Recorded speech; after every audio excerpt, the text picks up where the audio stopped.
आकाशदीप। लेखक जयशंकर प्रसाद। बंदी। एक धीमी आवाज सुनाई दी। क्या है? कौन बोल रहा है? दूसरी आवाज में भारीपन था। गहरी अंधेरी रात थी। चारों ओर अनंत समुद्र हिलोरे ले रहा था। आकाश में तारे धुंधले पड़ रहे थे, जैसे किसी बड़ी घटना की प्रतीक्षा कर रहे हों।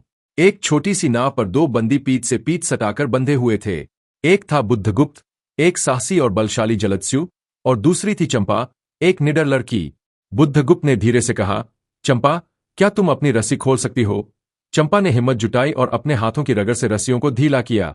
जैसे ही वे मुक्त हुए, समुद्र की लहरों ने नाव को एक जोरदार झटका दिया। बुद्धगुप्त ने अंधेरे में ही नाव के प्रहरियों पर हमला कर दिया। तलवारों की खनक और चीखों के बीच दोनों ने अपनी आजादी छीन ली। लेकिन प्रकृति को कुछ और ही मंजूर था। एक विशाल लहर आई और उनकी नाव को बहाकर एक अनजान द्वीप के तट पर ले गई। उस अनजान द्वीप पर सवेरा हुआ। सूरज की पहली किरण ने जब चंपा के चेहरे को छुआ, तो बुद्धगुप्त उसे देखता ही रह गया।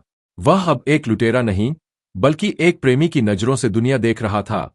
चंपा ने उसे याद दिलाया, बुद्धगुप्त, हम आजाद तो हैं, पर क्या हम कभी अपने अतीत से आजाद हो पाएंगे? बुद्धगुप्त ने उस द्वीप के आदिवासियों को अपनी शक्ति से वश में किया और वहां का राजा बन गया। उसने चंपा के लिए एक भव्य महल बनवाया। लेकिन चंपा के मन में एक कांटा चुभता था। उसे विश्वास था कि उसके पिता, जो एक प्रहरी थे, उनकी हत्या बुद्धगुप्त के ही किसी हमले में हुई थी। एक शाम, जब हलते सूरज की लाली समुद्र के पानी को सुनहरा बना रही थी, बुद्धगुप्त चंपा के पास गया। उसने बड़े भावुक स्वर में कहा, चंपा, मैंने तुम्हारे लिए यह साम्राज्य खड़ा किया है। मैं जलदस्यु से एक राजा बन गया हूं। क्या अब भी तुम मुझे क्षमा नहीं करोगी? क्या मेरे प्रेम की कोई कीमत नहीं? चंपा ने अपनी साड़ी की ओट से एक छोटी सी कटार निकाली और उसकी चमक बुद्धगुप्त की आंखों में कौंधी। उसने कंपकपाती आवाज में कहा, बुद्धगुप्त, मैं तुमसे प्रेम करती हूं। यह मेरा सबसे बड़ा अपराध है। लेकिन मैं उस हाथ को कैसे चूम लूं जिसने मेरे पिता का लहू बहाया होगा? यह कटार मेरी रक्षा के लिए नहीं है।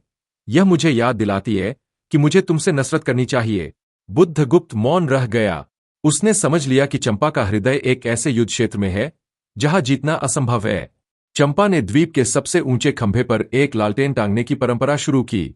हर रात वह एक दीपक जलाती और उसे आसमान की ऊंचाइयों तक खींच देती। बुद्धगुप्त ने एक दिन पूछा, चंपा, इस निर्जन द्वीप पर किसके लिए यह रोशनी जलाती हो? चंपा की आंखों में आंसू थे।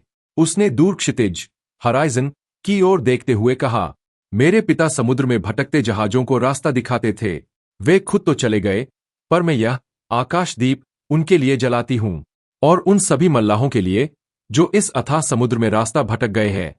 शायद यह दीपक किसी को घर पहुंचा दे। वर्ष बीत गए। बुद्धगुप्त ने हार मान ली। वह चंपा के बिना रह सकता था, लेकिन चंपा के मन में छिपी उस नफरत के साथ नहीं। उसने तय किया कि वह भारत लौट जाएगा।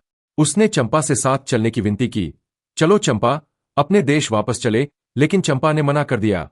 उसने कहा, तुम जाओ बुद्धगुप्त, तुम्हारा मार्ग वैभव का है, मेरा मार्ग सेवा का। मैं इस द्वीप के लोगों के लिए यही रहूंगी और अपने पिता की याद में यह आकाशदीप जलाती रहूंगी। बुद्धगुप्त का जहाज धीरे धीरे ओझल होने लगा। चंपा तट पर खड़ी रही। उसकी आंखों से गिरता हर आंसू समुद्र के खारे पानी में मिल रहा था। वह जीवन भर उस द्वीप पर जलने वाला वह अकेला दीपक बनी रही, जिसने खुद को जलाकर दूसरों को रास्ता दिखाया।